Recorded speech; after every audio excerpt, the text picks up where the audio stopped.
jadi numpang hidup di situ gitu kan. Nah ini yang menjadi problem ke depan Rans yang agak sulit untuk kemudian membangun. Jangan-jangan dia one man show nih, jadi semuanya tergantung Rafli. Hari itu Rafli maunya apa, ya dia semua ikut. Ya yang repot kalau kemudian nanti jenuh di tengah jalan bisa ditinggal gitu kan. Kita kan berharap misalnya Raffi ini bisa, tapi sebagai sebuah gimmick itu biasa karena ya Raffi Ahmad biasa bikin gimmick kan. Jadi dibuat gimmick-gimmick seolah-olah ini adalah supporter, dan menurut saya sekarang mirip nih. Mantan Presiden The Jet diberdayakan oleh The Rans. Itu budaya seperti itu ada nggak sih di dunia di dunia supporter? Karena ibaratnya gini nih, Manchester United sudah terpuruk nih, penolakan supporter Manchester United dibeli sama Manchester City. Ada nggak sih kayak gitu-gitu? Ya yang menarik emang di Indonesia itu banyak yang menarik, supporter aja bisa ditransfer.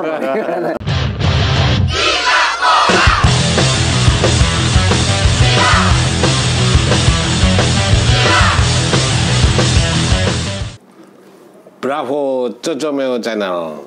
Saya Erwiantoro bersama Akmal Marhali masih setia ngoceh soal sepak bola nasional. Kali ini ada cerita atau budaya baru di dalam sepak bola, di mana supporter-supporter ini sepertinya ingin ikut terlibat langsung terhadap perkembangan sepak bola di klubnya masing-masing. Yang terakhir tuh aneh nih, Rans yang kita nggak pernah tahu nih penontonnya di stadion itu berapa, itu tiba-tiba menggugat manajemen Rans Nusantara untuk lebih baik, untuk lebih bagus, walaupun masih merasa nyaman dengan Rahmat Darmawan. Begitu banyak juga peristiwa-peristiwa sebelumnya di mana kelompok supporter menggugat. Ini ada budaya apa nih, Mal? Ini namanya budaya sepak bola resultan. Sepak bola yang mengedepankan hasil, yang penting hasil, proses tidak penting gitu. Tapi menurut saya ini hal yang wajar. Kenapa? Karena ini kompetisi profesional gitu. Lain misalnya dengan tim nasional usia muda, kita bicara proses ya. Karena yang main usia muda untuk menuju profesional. Tapi ini pertandingan profesional, pemain profesional yang tampil, pelatih profesional, maka supporter meminta hasil yang menjadi tujuan utama gitu kan. Nah karena itu ketika kemudian terjadi hasil yang tidak sesuai dengan ekspektasi, gugatan muncul. Rene Albert out, akhirnya out. Javier Roca out, akhirnya out. Kemudian juga yang belakangan tampil, Jackson F. Tiago out, Jackson out gitu kan.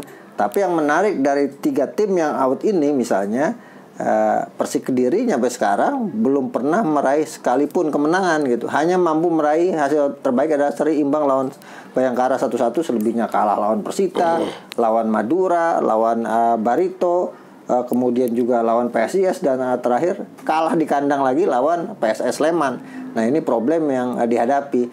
Tapi Persik punya supporter gitu kan. Yang menarik kan Rans yang belum punya supporter, dan kita juga belum jelas apakah itu supporter Rans atau tidak yang kemudian menyatakan bahwa mereka apabila Rans tidak melakukan perubahan maka mereka tidak mau nonton Rans lagi gitu kan.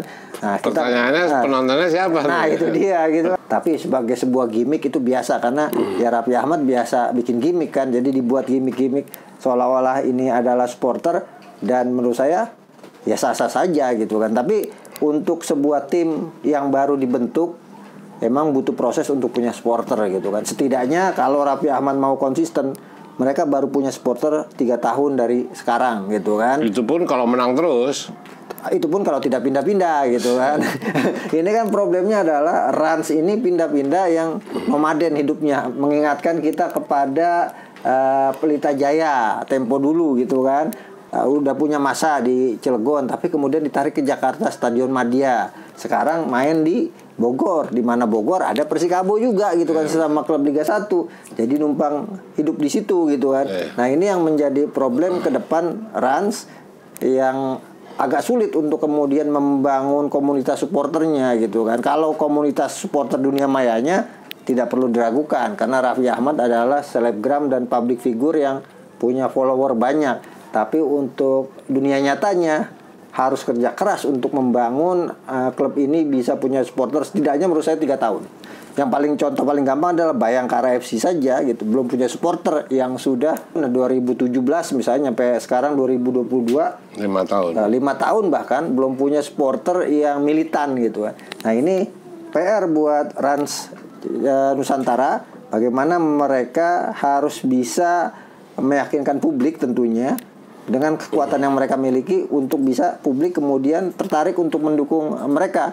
Kan kalau kita ngibaratin misalnya dulu Manchester United gitu kan, muncul Manchester City, orang nggak anggap itu kan Manchester City. Tapi kalau sekarang orang menganggap Manchester City, bahkan disebut tetangga yang paling berisik sekarang Manchester City. Kenapa? Prestasinya luar biasa. Nah, kalau kemudian Rans Nusantara ini mau kemudian dilirik supporter, pilihannya mereka harus berprestasi. Cuma permasalahannya sampai detik ini Rans itu baru dapat 2 poin gitu kan, imbang lawan PSS Sleman dan juga imbang lawan PSIS Semarang. Selebihnya kalah dari Bali United 2-3, kalah dari PSM 1-2, kalah dari Persija 0-3. Hanya 2 poin dan sekarang berada di posisi runner up dasar klasemen cuma. Tapi Rans nggak perlu khawatir gitu kan. Kenapa? Liverpool juga belum menang sampai saat ini di Premier League. 2 kali main, 2 kali seri, 1 kali kalah. Iya, 3 kali main, 2 kali seri, 1 kali kalah. Artinya nilainya sama dengan Rans, sama-sama 2 gitu kan. Cuma bedanya Liverpool sudah melegenda, Rans lagi mau membangun rumah barunya sebagai sebuah tim profesional. Atau jangan-jangan nih musim ini seperti yang Cucumil Channel dari awal itu memprediksi, jangan-jangan ini turun kasta lagi nih. Nah, ini yang dikhawatirkan. Kalau sampai turun kasta, yang dikhawatirkan 2. Yang pertama turun kasta, yang kedua Raffi Ahmad sudah tidak punya gairah lagi untuk mengelola klub profesional gitu kan. Ternyata baru sadar mengelola klub Liga 1 itu pengeluarannya 2 kali lipat gitu kan dari pendapatan. Misalnya Raffi Ahmad bikin vlog dan sebagainya yang dia dapatkan, habis langsung vlog yang cuma 30 detik habis langsung untuk gaji pemain dan juga kebutuhan-kebutuhan pemain. Nah, ini yang menjadi problem. Ditambah lagi kalau kita lihat cara Rans Nusantara membangun tim ini juga kurang kuat gitu kan pondasinya, di mana banyak pemain yang sudah uzur, sudah senior, kemudian juga pada pemain yang dipertahankan tapi dalam tanda kutip selebgram gitu. Tadinya kita berharap Raffi Ahmad dengan nama besar, dia datangkan waktu itu siapa? Diundang ke rumahnya Mesut Ozil, kemudian diundangan Ronaldinho, nah terakhir Michael Owen gitu kan diundang ke rumahnya. Tadinya kita pikir pemain asing Rans ini pemain-pemain yang punya nama karena hebohnya luar biasa. Tapi kemudian Victor Salinas, Wander Luiz, Konate adalah pemain yang sudah udah lama lah main di Indonesia gitu kan. Kemudian ada Mitsuru Maruoka, akhirnya tidak mampu mengangkat prestasi tim dan pada gilirannya ya dalam posisi sulit. Dan ini setidaknya bukan kesalahan sepenuhnya dari Rahmat Darmawan, tapi sebagai pelatih ya mau nggak mau Rahmat Darmawan dipaksa untuk bisa membuat makanan sesuai dengan keinginan selera yang diinginkan oleh pemilik gitu. 2 minggu atau seminggu yang lalu ada cerita nih, mantan presiden supporter The Jack itu ditransfer nih atau pokoknya digait sama manajemen Rans Nusantara agar bisa membangun supporter. Ini cerita ini mirip seperti Indra Syarif. Ferry Indra Syarif. Ferry Indra Syarif itu pertama kali sebelum jadi presiden The Jack itu adalah pentolan supporter Pelita Jaya di Pelita Sanggrahan sana di stadion. Saya masih ingat dia adalah yang memimpin kelompok supporter The Commodore waktu itu. The Commodore Pelita Jaya. Tapi ketika Pelita Jaya terpuruk, pindah-pindah tahun awal 2000-an, The Jack lahir di zaman Sutioso. Itu Ferry Indra Syarif menjadi pentolan pertama. Digait lah ya waktu itu. Nah, sekarang mirip nih. Mantan presiden The Jack, Richard nih, temennya Pak Akmal, sekarang diberdayakan oleh The Rans. Itu budaya seperti itu ada nggak sih di dunia supporter? Karena ibaratnya gini nih, Manchester United sudah terpuruk nih, penolakan supporter Manchester United dibeli sama Manchester City. Ada nggak sih kayak gitu-gitu? Ya, yang menarik emang di Indonesia itu banyak yang menarik, supporter aja bisa ditransfer. itu yang menarik. Dan tapi sebagai seorang profesional ya sah-sah saja gitu kan. Seperti misalnya kita dari mendukung tim A menjadi pendukung tim B, ya hak kita sih sebenarnya. Cuma menjadi tidak elok karena pernah menjadi pimpinan dari sebuah organisasi besar supporter gitu kan. Nah, apa yang kemudian dicari gitu kan? Ya memang tadi saya katakan bahwa walaupun kemudian menggait mantan ketua supporter, tidak kemudian serta merta bisa mendatangkan puluhan ribu penonton dan ke stadion dan mencintai klub gitu kan. Kenapa? Karena semuanya butuh proses. Kalau kita misalnya kasih sedikit saran ke Rans Nusantara, ya mereka harus memastikan terlebih dahulu home base mereka di mana untuk sepanjang masa gitu kan. Jangan kemudian pindah-pindah. Yang kedua, mereka bisa kemudian melakukan ya Rans Nusantara goes to school untuk kemudian ketemu masyarakat, atau artinya membangun di daerahnya ya. Di daerahnya membangun, atau kemudian misalnya menjual tiket terusan dan sebagainya yang diberikan keringanan, dan kemudian membentuk sektor-sektor supporter yang secara militan dibangun lewat sebuah proses gitu. Karena kalau membeli gitu, dalam tanda kutip membeli ya, itu kan pernah terjadi misalnya Bayangkara waktu itu kan, mencari orang kemudian siapin mobil nonton. Tapi agak berat juga, ini pola-pola lama yang dulu juga di zaman termasuk di zaman Liga Indonesia. Ketika itu kan Pemda kemudian mengerahkan orang-orang di kelurahan-kelurahan untuk kemudian mendukung tim mereka, sampai kemudian terbangun fanatisme mereka untuk mendukung tim kesayangannya, dan itu terjadi di mana-mana ketika itu waktu APBD menjadi modal utama klub-klub dalam mengarungi liga profesional. Artinya prosesnya panjang sekali lah. Betul. Artinya ketika The Viola itu Persita Tangerang itu lahir di Tangerang, itu kan butuh waktu 10 tahun sehingga melahirkan supporter yang ultras, yang militan, yang fanatik. Ya termasuk The Jackmania kan gitu kan. The Jackmania butuh waktu berproses sampai 10 tahun untuk kemudian sekarang menjadi salah satu supporter dengan anggota terbanyak kan gitu. Ini kan proses yang panjang. Artinya Rans walaupun merekrut Richard gitu kan, akan sangat berat juga masih, apalagi nanti kalau seandainya ya kayak seperti kemarin bertemu dengan Persija, akhirnya jadi sindir-sindiran sesama teman dulunya gitu kan, tentang posisi Richard yang juga tidak jelas dia kalau kemudian dia menyatakan dia sekarang supporteran ya sah-sah saja gitu kan. Siapa yang melarang gitu, karena emang mau bekerja secara profesional, tinggal bagaimana kemudian menghilangkan setidaknya jejak-jejak sebagai ex ketua dari The Jackmania gitu. Mungkin saran saya nih sebagai pribadi ini jangan dianggap menghina gitu ya. Besok itu supporter Rans itu bisa seperti seolah-olah itu penuh ya.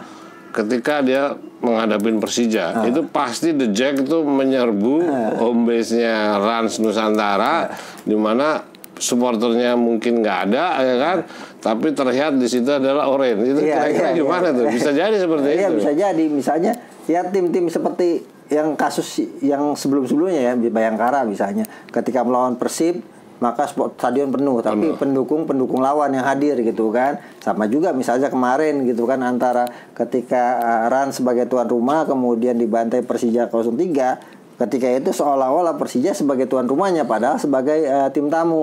Dan ini kenyataan yang terjadi di lapangan, yang pada gilirannya memang problem paling krusial dari Rans Nusantara ini adalah timnya tidak kompetitif, sehingga kemudian orang yang baru-baru mau jadi penggemar juga agak segan, nunggu-nunggu ya. Iya, nunggu-nunggu. Wah, bener kan ini hebatnya? Bener nggak kuat, tapi ternyata kalahan mulu. Wah, gengsi juga kita nih dikatain sama yang lain nih. Jadi supporter kalahan mulu, sampai kemudian muncul statement itu, kalau kemudian Rans ke depan tidak bisa menang, kita nggak nonton.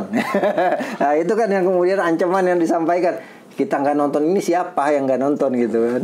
Ada nih yang belum terjadi nih. Dewa United ini kan juga pendatang baru nih. Betul. Dia dari Martapura FC ya kan. Sekarang dia bertarung di Liga 1. Kita belum dapat masukan nih informasi sebenarnya supporter Dewa United itu seperti apa. Terus sekarang ini kan juga terpuruk nih. Iya. Ya, cuman belum ada suara-suara supporter Dewa United itu siapa gitu lah. Ya ini kan sehingga mau memprotes manajemen gitu kan gitu. Iya, enaknya tim yang tidak punya supporter adalah ketika gagal para pemainnya tidak punya beban gitu kan, karena tidak ada tekanan gitu. Sama halnya misalnya Bayangkara sebelum-sebelumnya gitu kan. Sekarang ada Rans, kemudian ada Dewa United. Dewa United juga termasuk tim yang berat untuk punya supporter kalau kemudian tidak ada usaha dari manajemen untuk membangun komunitas di lingkungan mereka. Kenapa? Karena di Tangerang sudah ada Persita. Belum lagi di Tangerang juga ada Persikota yang sekarang ada di Liga 3 yang sudah mengakar terlebih dahulu. Artinya untuk mengambil irisan antara Persita dan Persikota ini harus kerja keras. Kalau kemudian kerja dan membangun pondasi yang salah, bisa jadi akhirnya menjadi rivalitas. Betul. Dan akhirnya terjadinya tawuran terus, bukan kemudian mendukung tim yang dibelanya. Apalagi sekarang misalnya Dewa United juga masih kos-kosan di markasnya Persita, sampai kemudian bagaimana mereka juga di kandang kalah lawan Persita, karena memang mainnya di kandang Persita di Indomil Arena. Ini saran Akmal nih sebagai presiden SAS maupun sebagai Cocomoyo Channel, kondisi atau budaya seperti ini, baik ada yang protes atau ada yang belum supporter, ini masa depannya kemana nih kira-kira nih? Ya, masa depan kan tergantung bagaimana pondasi tim ini dibangun. Sampai sejauh ini misalnya kita belum tahu apa arah yang dituju untuk oleh Rans Nusantara misalnya. Membangun sepak bola itu apa gitu loh. Karena awalnya Rans United, kemudian berubah nama lagi menjadi Rans Nusantara. Artinya filosofinya mau dibawa kemana, kemudian tujuannya sebagai apa gitu kan? Apakah sebagai cuma sekedar buat senang-senang saja gitu kan? Atau bisnis benar-benar? Atau cuma buat bikin konten aja gitu kan? Untuk bisa menghasilkan keuntungan? Atau memang untuk benar-benar membangun industri sepak bola? Memang Raffi Ahmad atau kawan-kawan yang lain yang baru masuk di sepak bola harus dibantu gitu ya. Nah, tapi ini semua butuh proses yang panjang, tidak bisa semuanya bisa berjalan dengan instan. Jadi kalau sekarang misalnya Rans masih goyang-goyang dan masih belum menemukan bentuknya, itu karena memang sejauh ini belum kelihatan platform atau visi misinya mau dibawa kemana klub ini gitu kan. Jangan-jangan dia one man show nih, jadi semuanya tergantung Raffi. Hari itu Raffi maunya apa, ya dia semua ikut. Ya, yang repot kalau kemudian nanti jenuh di tengah jalan bisa ditinggal gitu kan. Kita kan berharap misalnya Raffi ini bisa seperti Roman Abramovich gitu kan, yang kemudian gila bola dan berani menghabiskan uangnya sebanyak-banyaknya hanya untuk bisa membangun Chelsea menjadi klub yang luar biasa. Dan akhirnya untung sebanyak-banyaknya. Dan akhirnya untung sebanyak-banyaknya, atau seperti Berlusconi misalnya kan. Jadi Perdana Menteri ya. Perdana Menteri pada gilirannya. Nah, jangan sampai kemudian muncul kekecewaan, akhirnya patah arang, dan itu sudah pernah terjadi oleh pengelola klub di masa era Galatama. Ketika itu mereka kemudian frustasi, akhirnya gulung tikar semuanya. Nah, ini yang tidak kita harapkan. Jadi untuk Rans Nusantara tetap semangat tentunya untuk membangun mimpi-mimpinya, dan yang paling penting di sepak bola profesional saat ini adalah bagaimana tim Rans Nusantara bisa berprestasi dan bisa meraih hasil maksimal, karena dengan itu pasti akan banyak peminat yang akan hadir untuk menjadi pendukung. Tapi kalau kemudian tidak mampu menunjukkan performa terbaik, ya sulit untuk kemudian bisa berharap mempunyai dukungan besar di pentas sepak bola Indonesia. Adios, Cocomoyo Channel.